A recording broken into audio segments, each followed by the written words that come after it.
Marami namang sasawihin. May sina Gabriela, sila Teresa. Ano ba yan? Nakakapagod.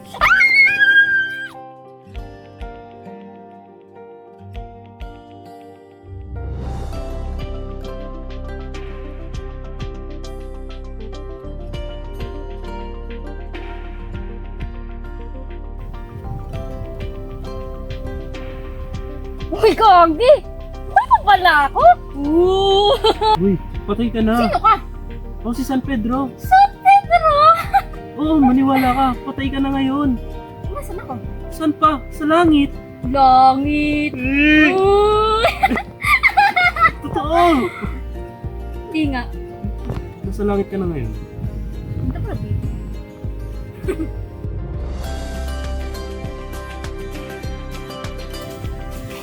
Uy! Uy ba yan? Sino yan? Si Raulo ka talagang bata ka. Kaya ka siguro namatay. Ayan, si Rakas. Ang batang hari ng Maynila. At alam mo ba, noong panahong pananakop ng Espanyol, pinamunuan niya ang Maynila. Si Raha Suleman o Batang Hari ng Pilipinas ay isang Muslim ruler at pamangkin ni Raha Lakandula ayon sa mga historiador. Siya ay lumaban sa Espanyol nang ipataw ang buwis sa mga taga-Maynila. Namatay siya sa laban sa Tondo noong Hunyo 3, 1571 dala ang dangal ng kanyang bayan. Si Raha Suleman. Parang tatandaan ko siya. Teka, sino ba yun? Sino yun? Kilala mo ba yan? Si Gabriela Silang. Tama. Tama. Hmm. Kilala mo ba yan? Oo, siya yung revolusyonaryong babaeng general ng yun? Ng Ilocos. Si Gabriela Silang o kilala bilang revolusyonaryong babaeng general ng Ilocos ay ipinagpatuloy ang laban matapos mamatay si Diego Silang. Pinamunuan ng mga Ilocano laban sa Espanyol, subalit siya ay binitay sa Vigan noong Setyembre 20, 1963. Ikaw marami ka rin pala alam. Sayang kinuha ka na ni Lord. Siyempre, siya yung iniisip ko bago ako namatay eh. Sige nga kung marami ka alam. Sino yun? Si Manny Pacquiao yan! Baliw. Hindi yan si Manny Pacquiao. Sino yan? Ayan, si Francisco Dagohoy.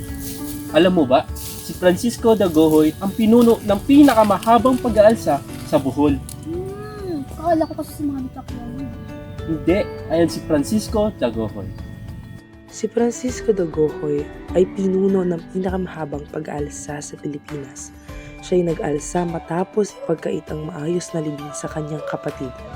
Pinamunuan niya ang Boholano Revolt ng mahigit 8 dekada. Hindi tiyak ang kanyang kamatayan, ngunit buhay pa rin ang kanyang pamanang lakas at tapang. Eh paano siya namatay? Sinasabi mo taong patay siya pero di mo naman sinasabi kung bakit siya namatay. Alam mo kasi, hindi malinaw ang pagkamatay ni Francisco Dagohoy. Paiba muna tayo, kanina pa tayong ikot ng ikot. Eh, ang hinahanap ko ng pamilya ko, eh ba't tinuturo mo sila? Alam mo kasi, kung ano ang huli mong naisip bago ka mamatay, ayun ang makikita mo dito sa langit. Dapat pala inisip ko yung crush ko. Uy! Sino yan? Doggy! It's a secret! Oh, wait, kilala ko yun. Sino yan? Siya yung ina ng biyak na bato at saka ng ina ng Red Cross ng Philippines. Tama. Pero siguro ko yung pangalan. Ano ang pangalan niya? Siya si Trinidad Texon. Ayun, ang naalala ko na Philippines. Si Trinidad Texon ay isang mandirigma at tagapagmaalaga ng mga sugatan. Siya ay lumaban sa Espanyol at Amerikano, ngunit namatay rin noong Enero 28, 1928 sa Philippine General Hospital. Kunin niyo talaga no, girl power. ayun. Teka, sino ba yun? Sino yung tulog niyo? Si Raka talaga. Ayan, si Pedro Paterno. Sino yun? Alam mo ba, na si Pedro Paterno ang tagapamagitan noong himagsikan? Si Pedro Paterno ay isang eskolar at manunulat. Naging susi siya sa kasunduan sa biyak na bato. Ngunit namatay din siya noong March 27, 1911 sa edad na 53. Alam mo ba, siya'y namatay na may pinaniniwalaang matamis ang mamatay nang ipinaglalaban ang inang bayan. Uy, talino niya palang tao. No? Kaya Ito. namatay siya eh. Kala mo hindi rin siya patay. Parang may pa tayo ng lugar. Ah, sige yun. Sira. Sayang aktor. Ayan si Macario Sakay. Si Macario Sakay ang tagapagtatag ng Republikang Tagalog. Si Macario Sakay ay isang katipunero at gerilya laban sa Amerikano. Nilinlang upang sumuko at binitay noong September 13, 1907. Ang dami nga pala nang ginagawa ng generation. Sana ang masipag. Sana all talaga. Lola! Uy! Bumalik ka ditong bata ka! Nagkakamali ka ata, iha. Hindi ako iyan, lolo. Ako si General Miguel Malbar. Iha, ako'y mauna na at marami pa akong gagawin. Hindi pala siya si Lolo. Hindi pala siya si Lolo. So talagang bata ka, napakalikot mo talaga. Hindi ayan ang lolo mo. Oo nga eh, sabi niya siya si General Miguel Malvar. Sino ba yun? Si General Miguel Malbar, ang huling general na sumuko sa mga Amerikano. Ang huling general na sumuko sa Amerikano ay si General Miguel Malvar.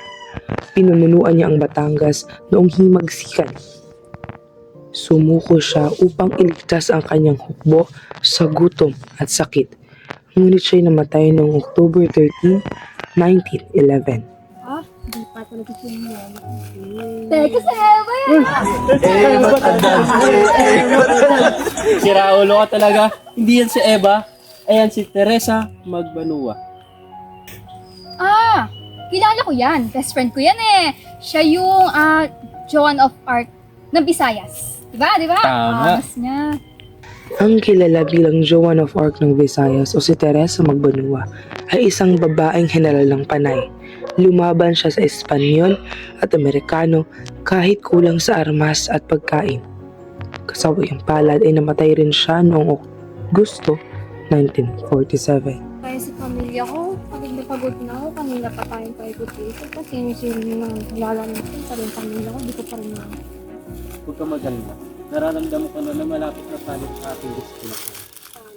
Pero may makita ng pamilya. Ay, kasi yun. Ang nakaupo doon ay si Apolinario Mabini, kilala bilang Dakilang Lumpo. Ang dakilang utak ng himagsikan o ang dakilang lumpo na si Apolinario Mabini ay isang paralisadong ngunit pangunahing tagapayo ng unang republika. Ipinatapon siya sa Guam ng mga Amerikano at namatay noong May 13, 1903 dahil sa kolera. At ang kanya nasa tabi ay si Gregorio del Pilar, kilala bilang pinakabatang general ng himagsikan. Ang batang general ng himagsikan ay si Gregorio del Pilar. Pinamunuan niya ang depensa sa Tarad Pass laban sa mas malakas na puwersa ng mga Amerikano. Ngunit namatay siya noong December 2, 1899. Patawa ka ng tawa. Ayaw. Natawa ka sa pagkasalita ko. Ikaw talaga. Nasaan na ba tayo? Pagod na ako. Hindi ko pa nakita ang pamilya ko. Lola! Lola! Lola!